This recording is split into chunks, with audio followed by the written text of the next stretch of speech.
Force yourself to be disciplined. No excuses, only action. There comes a moment in every life when excuses stop working.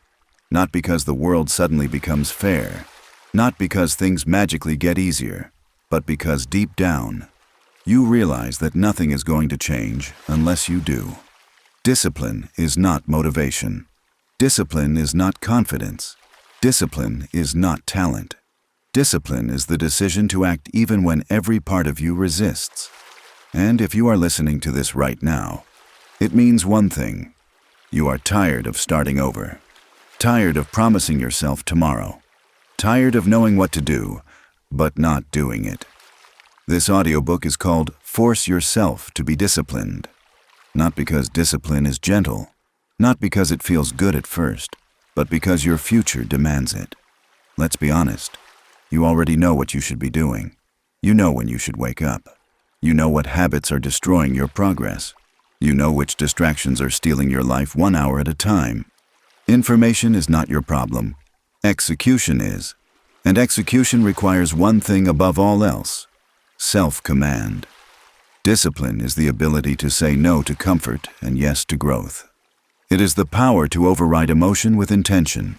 It is choosing long-term respect over short-term relief. Most people wait to feel ready.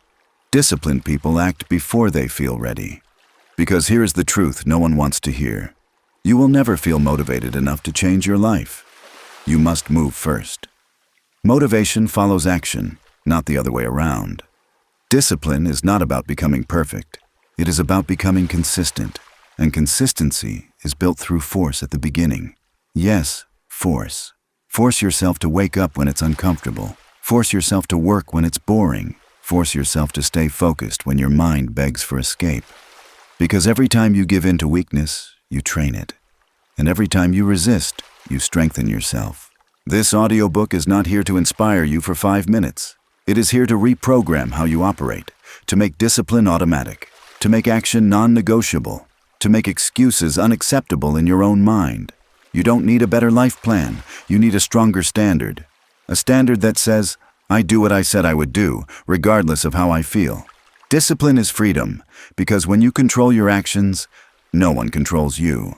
Undisciplined people are ruled by moods, by cravings, by comfort, by other people's expectations. Disciplined people build leverage. They wake up earlier, they move faster, they waste less energy, they finish what others abandon. And over time, quietly, relentlessly, they win. Not because they are special, but because they are consistent. This audiobook will teach you how to stop waiting for motivation, build discipline through daily structure, eliminate excuses permanently, act under resistance. Create habits that don't depend on willpower, become dangerous to your old self. But first, you must accept this. No one is coming to save you. No one is going to force you to change. If you want a disciplined life, you must become the enforcer. You must become the voice that says, get up, start now, finish it, no excuses. And once you do, once you stop negotiating with weakness, everything changes. Your confidence grows. Your respect for yourself returns. Your results begin to speak for you. Discipline is not something you wait for. It is something you practice today.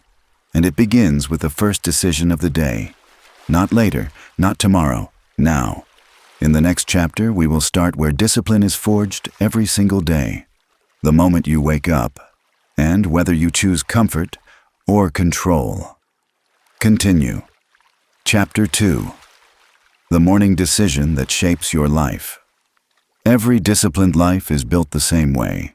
Not with a big breakthrough, not with a dramatic turning point, but with a small, brutal choice made every morning before the world touches you. Before messages arrive, before excuses start whispering, there is a moment. That moment decides who you are for the rest of the day. The bed is the first battlefield. The alarm goes off. Your body is warm. Your mind is foggy. Comfort is calling your name. This is where most people lose. Not because they're lazy, but because they negotiate. 5 more minutes. I'll start tomorrow. I deserve rest. That voice feels reasonable. It is not. It is the voice that has kept you stuck for years. Discipline is decided in the first 10 seconds. You don't rise to discipline later in the day. You set the tone immediately. The first action after waking up trains your brain to expect one of two things: obedience to comfort or obedience to command. There is no neutral. Every snooze button press teaches your brain, I don't have to listen to myself. Every time you get up immediately, you teach it. When I decide, I act. That lesson compounds faster than anything else. Why waiting makes it worse. The longer you stay in bed, the heavier your body feels. The more excuses appear, the weaker your resolve becomes. Movement kills hesitation. The moment your feet touch the floor, the battle shifts in your favor. Discipline doesn't require motivation. It requires motion. The rule of no thinking. Disciplined people follow one rule in the morning. Don't think. Execute. Thinking creates delay. Delay creates doubt. Doubt creates surrender. You don't ask how you feel. You don't ask if you're ready. You stand up. That's it. You are training your identity. Every morning, you cast a vote for who you are becoming. When you stay in bed, I am someone who avoids discomfort. When you get up, I am someone who keeps promises to myself. Your identity is not what you say. It's what you do repeatedly, especially when it's hard. Discipline is not aggression. It is authority. You are not punishing yourself by waking up early. You are reclaiming control. Authority over your time. Authority over your body. Authority over your future. Undisciplined people are controlled by sensation. Disciplined people are controlled by decision. The disciplined morning does not need to be perfect. This is important. You don't need a 3-hour routine. You don't need ice baths or complicated systems. You need consistency. Wake up, move your body. Do one hard thing early. That's enough. Discipline grows from reliability, not intensity. The first hard task. Do not start your day with what is easy. Easy weakens discipline. Start with something that requires effort. Exercise, focused work, learning, preparation. When you win early, everything else feels lighter. Why this changes your entire day. When you act with discipline in the morning, you carry momentum. Your posture changes. Your decisions sharpen. Your tolerance for distraction drops. You don't need to hype yourself. You don't need to convince yourself. You already proved who's in control.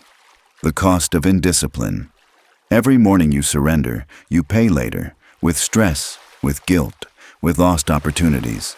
Discipline is hard for minutes. Regret lasts all day. A standard you must adopt from this day forward. You don't negotiate with the alarm. You don't delay the hard things. You don't wait for readiness. You move first. Because discipline is not built when life is calm. It is built when comfort is strongest. What comes next? Waking up is only the first command. The next challenge is harder. What happens when motivation disappears completely? And the work still must be done. In the next chapter, we destroy the myth of motivation and replace it with something far more reliable. Because disciplined people don't rely on feelings. They rely on systems. Continue Chapter 3. Discipline without motivation. If you are waiting to feel motivated, you are already losing. Motivation is unreliable. It rises and falls with mood, sleep, weather, confidence, results. Discipline does not care about any of that. Most people believe a lie.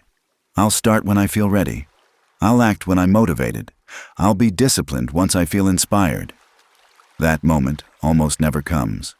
And even when it does, it doesn't last. Why motivation fails you. Motivation is emotional energy, and emotions are unstable. They depend on how well you slept, how your day went, what someone said to you, whether you saw progress. If your discipline depends on motivation, your progress depends on luck. That is not a strategy. Disciplined people do not feel different. This is critical to understand. Disciplined people do not wake up more excited than you. They do not magically love hard work. They do not enjoy discomfort more. They simply act anyway. They have learned to move without emotional permission. Action creates motivation. Not the other way around. Motivation follows movement. Once you start, your brain wakes up. Resistance drops. Focus increases. But before you start, everything feels heavy. Waiting makes the task feel bigger. Starting makes it smaller. The 5-minute rule. Here is a discipline tool that destroys procrastination. Tell yourself, I will do this for 5 minutes. That's it. No commitment beyond that. No pressure to finish. 5 minutes lowers resistance. And once you start, you almost always continue. Discipline begins with entry, not completion. Why you must remove choice. Indiscipline thrives on options. Should I work now or later? Should I train today or rest? Should I focus or scroll? Too many choices create delay. Disciplined people remove choice. They decide in advance. At this time, I work. At this hour, I train. At this moment, I focus. No debate. Systems over willpower. Willpower is limited. Systems are permanent. A system decides for you when you wake up, what you work on, how long you focus. The less you rely on feeling, the more consistent you become. Discipline becomes automatic. The hard truth about force. Yes, you must force yourself at first. Force is not failure. Force is training. You force yourself the same way you train a muscle. Repetition turns force into habit. Habit turns discipline into identity. Eventually, it feels natural. What it feels like to build discipline at first. Resistance, discomfort, self-doubt. Then, momentum, confidence, self-respect. Discipline rewards you after the work, not before. Why most people quit too early. They mistake discomfort for failure. They think, this feels hard. Maybe this isn't for me. No, this feels hard because you are changing. Every disciplined action rewires your brain. Every repetition strengthens self-trust. Quit now, and you stay the same. Continue, and everything shifts. A new operating rule. From now on, remember this. You do not need motivation to act. You need commitment. You act because it is scheduled, because it is required, because you said you would. Feelings are irrelevant. What comes next? You can wake up early. You can act without motivation. But discipline collapses if your environment is built for distraction. In the next chapter, we will eliminate the traps, habits, and comforts that quietly destroy discipline every day. Because willpower fails in bad environments. And discipline demands control of surroundings. Continue. Chapter 4. Destroying distractions before they destroy you. Discipline does not fail because you are weak. It fails because your environment is designed to beat you.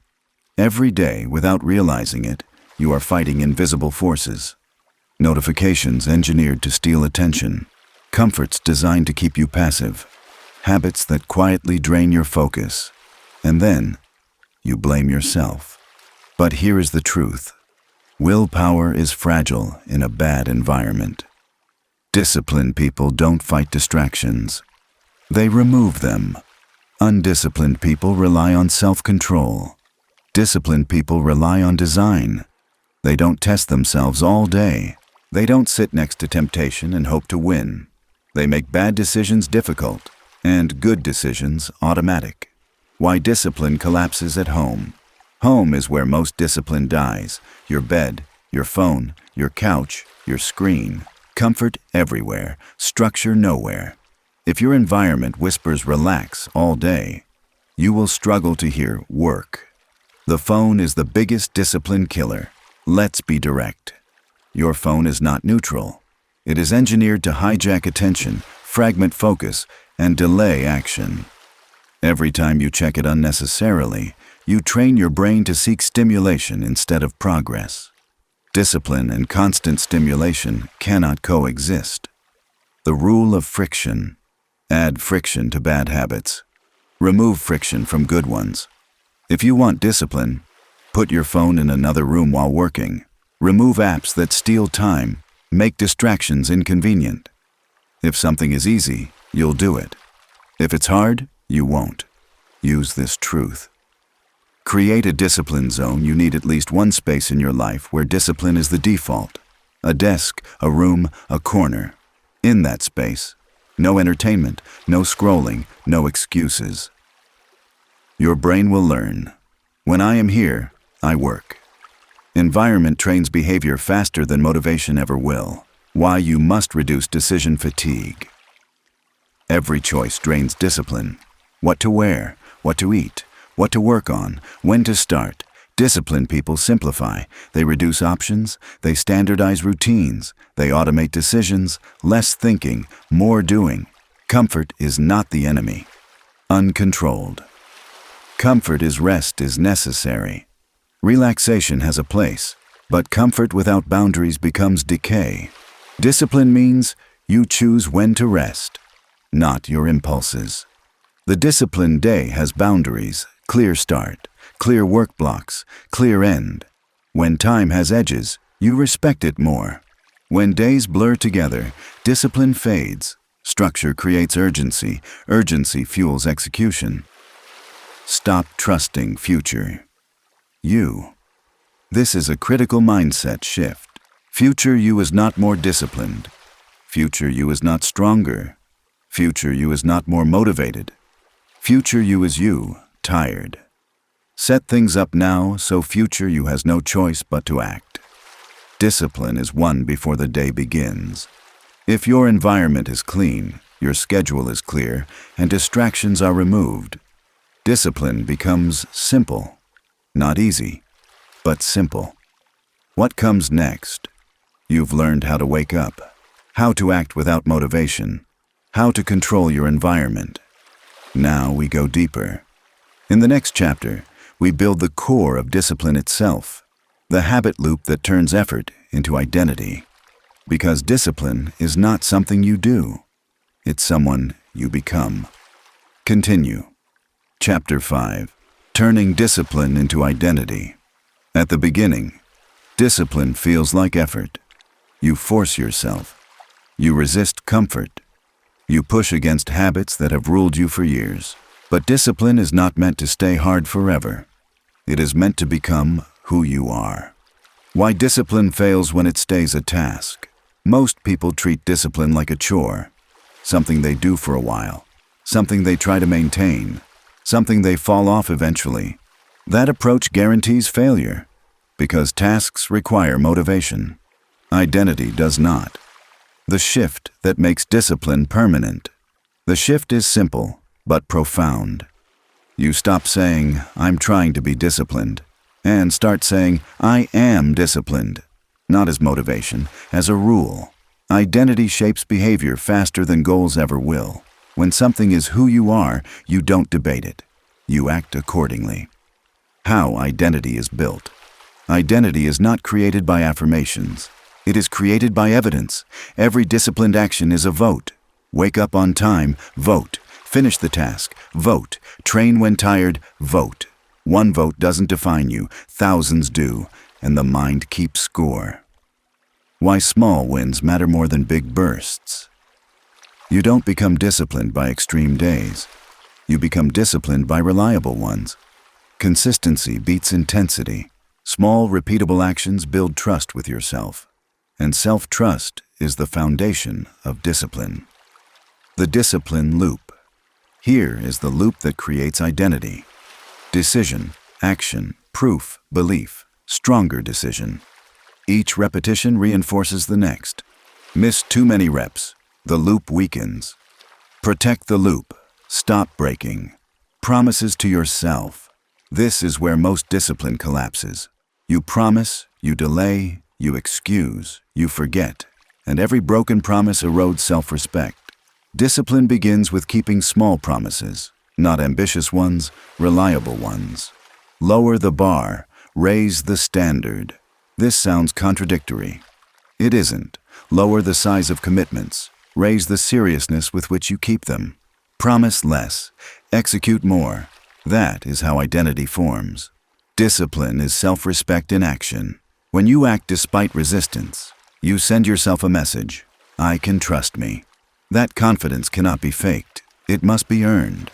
And once earned, it changes how you move through life. When discipline becomes non-negotiable, there comes a moment when quitting feels foreign, not because it's impossible, but because it doesn't align with who you are anymore. That is the goal. Not perfect discipline, permanent alignment. You are always becoming someone. Every day you are reinforcing an identity.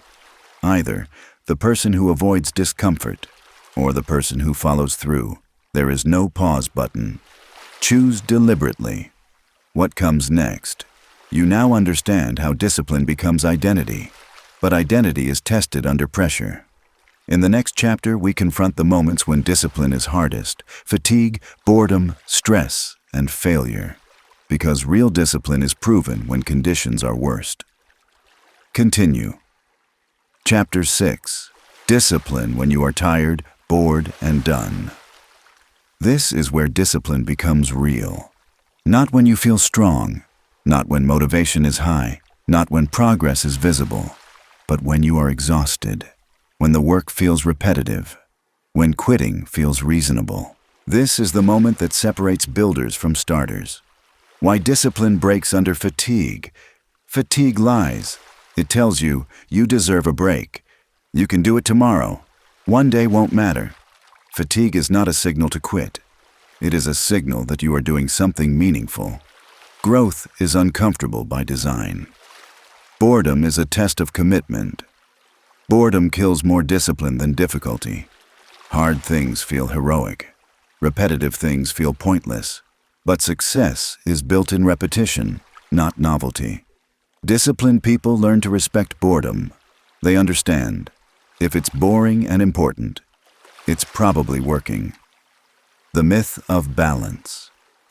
Balance is often just permission to stop. True discipline understands seasons. There are times to push, there are times to recover, but quitting early is not balance. It's avoidance.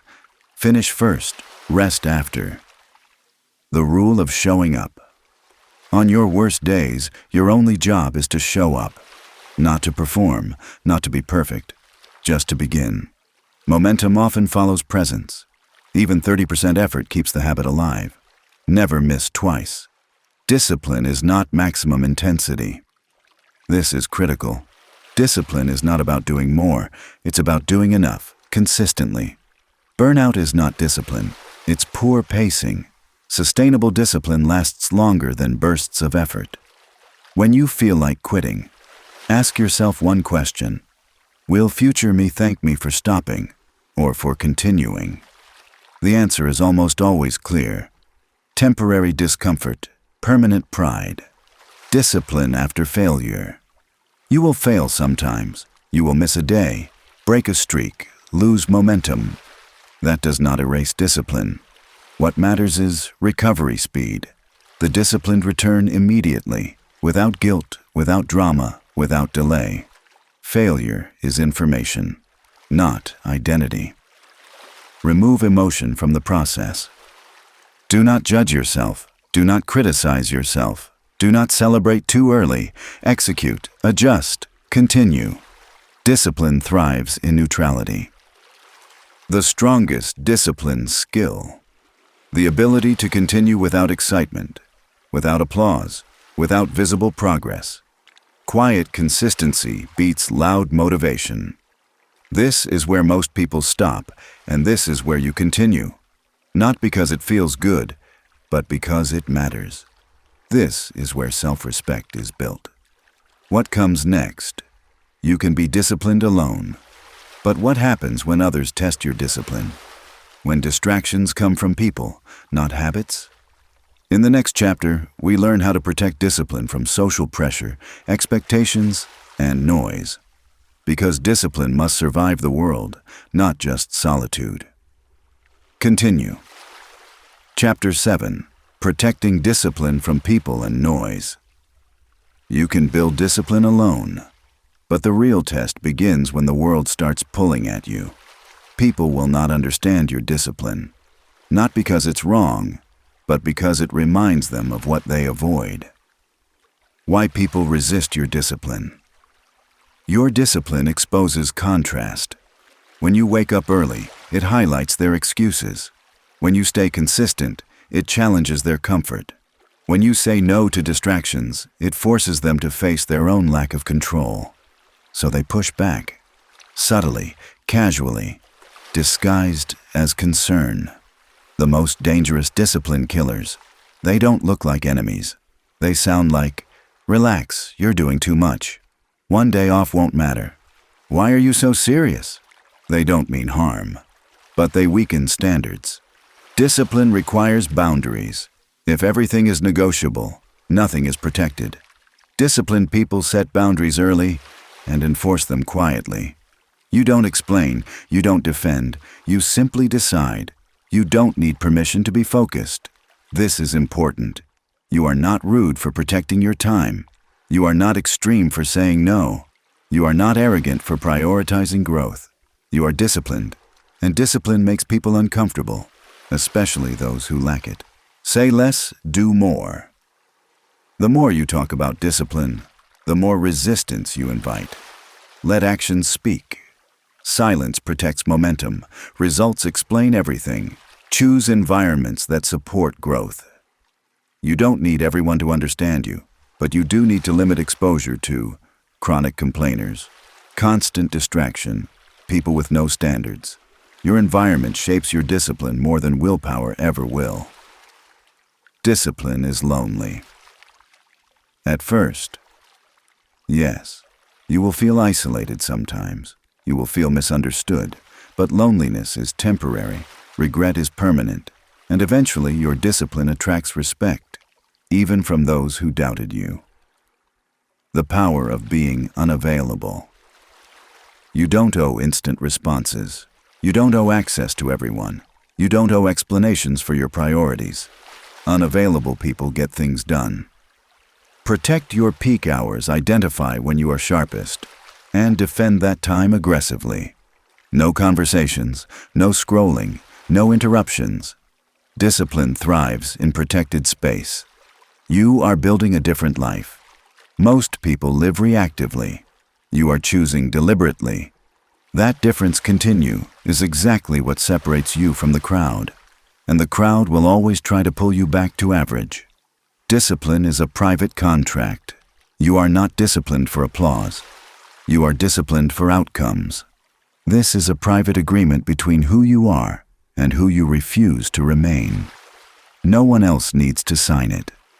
When doubt comes from others, double down. When people question your pace, tighten your routine. When they mock your seriousness, sharpen your focus. When they say, "You're changing," remember why you had to. Discipline grows strongest under pressure. Stop looking for validation. Validation makes discipline fragile, because when praise disappears, so does effort. Real discipline continues even when no one is watching, even when no one cares, even when no one believes. Especially then, let results do the talking.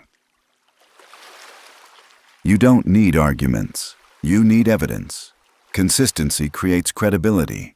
Silence builds power. Results end conversations. This is the phase most people quit right here. When discipline feels heavy, when motivation is gone, when support is quiet, when comfort calls loudly. Most people quit here. You won't. Discipline is about identity now. At this level, discipline is no longer an action. It's who you are. You don't try to be disciplined. You operate that way by default. This is where the transformation locks in. The final test is internal. No one is watching now. No encouragement, no deadlines, no pressure. Just you.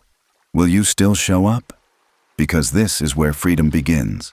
And in the next chapter, we confront the hardest truth of all. Why discipline must exist even when life feels unfair. Continue. Life is not fair. That truth alone breaks more people than failure ever could. Because unfairness feels personal. It feels targeted. It feels like proof that effort doesn't matter, and that's exactly where discipline is tested most. Discipline is not a reward system. Discipline is not something you earn when life treats you well. It is not a bonus for good circumstances. It is not a response to motivation. It is not dependent on fairness. Discipline exists because life is unpredictable, because chaos doesn't ask permission, because pain doesn't wait for readiness, because obstacles don't care how hard you've already tried. When life is unfair, discipline becomes armor. Some days you wake up tired for no reason. Some days progress disappears. Some days effort gives nothing back. Those are not signs to stop. Those are signs you're being forged. Discipline is what allows you to move forward without needing justice, without needing answers, without needing guarantees. Most people negotiate with discomfort. They say, "I'll get back on track tomorrow. I deserve a break. I've been through enough." And maybe they have. But discipline doesn't argue with pain. It works with it. Not aggressively, not emotionally, just steadily. You don't need fairness. You need consistency. Fairness feels good. Consistency changes lives. Discipline doesn't ask, "Is this fair?" It asks, "What's required today?" And then it executes. This is where inner strength is built. Not in moments of victory. Not when everything aligns, but when effort feels invisible, when progress feels slow, when quitting feels reasonable. That's when discipline turns into power. The world rewards the unbothered. Not the loud, not the reactive, not the emotional. The disciplined move quietly. They don't announce struggles. They don't explain delays. They don't seek sympathy. They adjust. They adapt. They continue. Discipline is your final advantage. Talent fades. Motivation fluctuates. Confidence comes and goes. Discipline remains. One final command. When you don't feel like doing the work, do it anyway. That sentence, repeated daily, builds a life few people ever touch. And if this message resonated with you, share it with someone who needs discipline more than motivation. This is not the end. This is the standard. What will you force yourself to do today?